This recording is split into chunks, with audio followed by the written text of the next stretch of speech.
Fox News is now streaming live on Fox One. When news breaks, we don't just report it.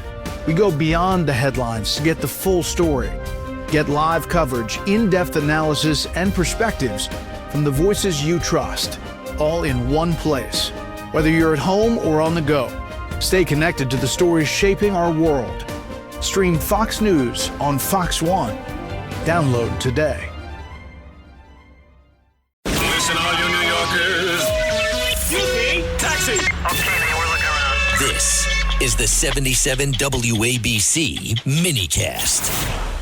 I got to get to this guy, currently for the second time, the Nassau County executive.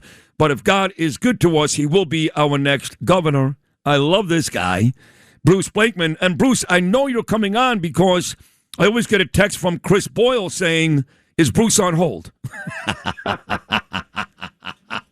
Well, at least he's doing his job. Yes, he's great. Your whole team is great, and they'll be even better when you get to Albany. Did you hear the show earlier? I had Jay Wright on, the former coach at Hofstra. I did not. I was probably in the shower, but Jay Wright is a great coach, a great guy. He was out here on Long Island for a number of years, had tremendous success at Hofstra University, then went on to Villanova, and from everybody I know that knows him, he's a real solid guy. You just nailed it. So we talked mostly about Villanova because he coached at Villanova. Jalen Brunson, Josh Hart, Mikal Bridges, they won 2 championships with him. And now, of course, they just won the Knick championship. So he's got all those guys. But I did go back to his days before that, 94 through 2001 at Hofstra. And he said, I got to tell you, I miss Rockville Center. I love Hofstra. He's actually coming to New York tomorrow for a wedding from one of his former players at Hofstra. And he talked up how beautiful Nassau County is. He was so happy that I was paying attention to Nassau County. So I thought you'd think that was cute. Jay Wright, been talked about a lot the last couple of days with the Knicks winning the championship, loving his days in Hempstead. Yeah, he was a great coach here at Hofstra. He was a great corporate citizen, and we were all sad when he went to Villanova, but he accomplished so much at Villanova, winning a championship, and he'll go down in history as one of the great coaches of all time, right up there with Bobby Knight and Dean Smith and the others. You're right. No, he is. In fact, he did make the Hall of Fame in 2021. He won 2 championships at Villanova, 4 Final Fours, so Bruce Blakeman all over it. I don't think Kathy Hochul knows any of that. Here is a tweet from Kathy Hochul from a couple of days ago.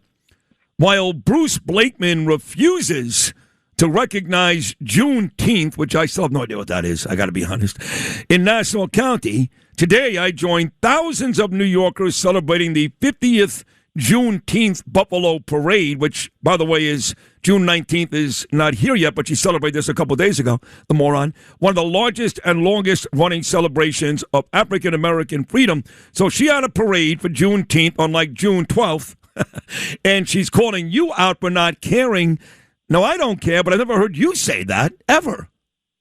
No, listen, Juneteenth is an historic moment in American history. It happened in Texas. It was a time when the cessation of slavery begun at that point. And I have nothing against celebrating Juneteenth. As a matter of fact, I usually participate in Juneteenth ceremonies. But my union, the CSEA, wants to backdoor their way into another paid holiday. And we have 13 paid holidays now. Most of the counties in New York State have only 13 paid holidays, and he wants to try and get another paid holiday. And I said, no. I said, if you want Juneteenth as a paid holiday, you got to give me back another one. And he doesn't want to give back the Friday after Thanksgiving, so I guess it's not that important, Juneteenth, to our labor leader, Chris Callender, who is very disingenuous. So, no, I've said, look, I'll give Juneteenth as a paid holiday, but give me back one. I love that. Well, how about we stop referring to Columbus Day as Indigenous People Day? Nothing against Indigenous people. We got holidays for all this stuff. Make another one. I don't care. But why does it have to be on the same day as Columbus Day? You know, Mamdani actually walked past a Christopher Columbus statue and gave it the finger. So we talk about Mamdani hates the Jews, no doubt about that. Mamdani hates the Catholics. He didn't even go to Ronald Hicks' installation when he replaced Cardinal Dolan. He walked past a Columbus statue and gave it the finger. How do you think Italians feel about Mamdani today? Well, every time I go to the Knights of Columbus, I tell them so long as I'm county executive and when I become governor, nobody will take down a Christopher Columbus statue while I'm in charge. That's number one. Number two, Mamdani, he dissed the Puerto Rican people. In past years, every mayor has hosted a breakfast on the Saturday before the Puerto Rican Day parade, and Mamdani canceled it. So you know what I did, Sid? I hosted it. Oh, you did? I hosted it in New York City, and we had pastors from the Hispanic and Latino communities come out. We had community leaders. We had political leaders. We had a great Puerto Rican band, and we celebrated that holiday and that appreciation of the Puerto Rican people. It's as if Mamdani is giving the finger not only to Christopher Columbus, but to Jews and now to Puerto Ricans. I know. And Catholics. I don't know what that's all about. And he's such a phony because he did show up at the parade and he's out there. Remember last year he was dancing with AOC. But I know, you know how I gauge the Puerto Rican community? From Ruben Diaz Jr., I swear to God. And he loves you. He loves you, and he can't stand Mamdani. So Mamdani thinks you show up at the parade and you smile and you do a little salsa with AOC, and the people love you. But as you pointed out, he screwed over the Puerto Ricans. But once again, Bruce Blakeman was there to run to the rescue. I also heard this week that Hochul came out with those budget numbers, and she wasn't being very honest, that the numbers are actually much higher than what she is saying to the public. I know you know about that.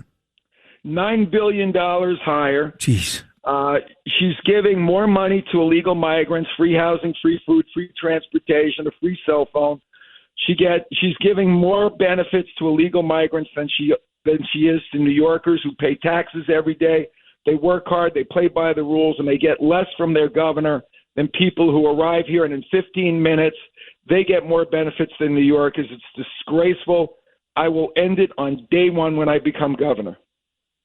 I also saw on your Twitter page, this is Bruce Blakeman, and I say this all the time, not to be overly dramatic or put any more pressure on Bruce than he already has, but we're holding on by a string. The city's dead. It's dead. I don't care if 9 million people show up tomorrow. I don't care how many Brad Lander rallies they are. He's a piece of garbage, a real low-life human being. The city's holding on by a thread. It's basically dead, but the state, I should say, is holding on by a thread, and the only way to save this state, the only way, is if Bruce Blakeman wins. And I love when you put up a picture on your Twitter a couple of days ago of Mamdani and Hochul together, because if you don't like Mamdani, then you have to understand you're buying that package. They come together. And Hochul is so deathly afraid of Mamdani that she endorsed him in about 15 minutes without him endorsing her. And anything he wants her to do, if she wins, which she won't, but if she does, she's going to do. So explain to this state, this city, Bruce Blakeman, that when you take on Mamdani, now you've got Hochul, you've got a 1-2 deal. Well, Comrade Kathy is subservient to Mamdani the commie, and they're working together to destroy our state, to destroy our city, and that's why I'm running for governor, Sid. I'm not going to let it happen. I'm going to fight for our kids and our grandkids. We're going to make it more affordable. We're going to cut taxes, cut utility rates in half, and make for safer communities. And I don't care whether you're black, Hispanic, Asian. I don't care what your religion is. I don't care what your lifestyle is or your abilities are. Everybody in New York wants that because they're miserable under Kathy Hochul.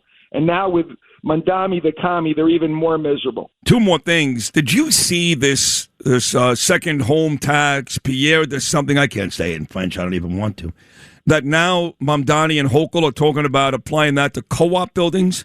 Did you see that? Well, it's going to apply to everybody at some point. And then what they're going to do is they're going to lower the threshold to be taxed.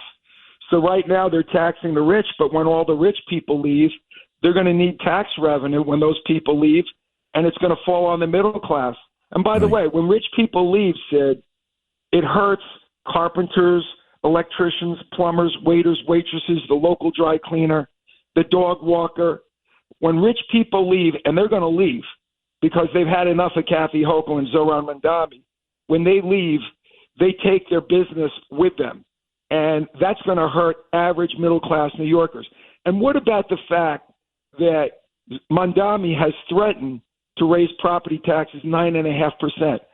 He basically is screwing the middle class. He promised to make New York City more affordable, and he wants to increase taxes on single-family and two-family homes in Brooklyn and Queens and the Bronx and Staten Island. I'm not going to let him do that.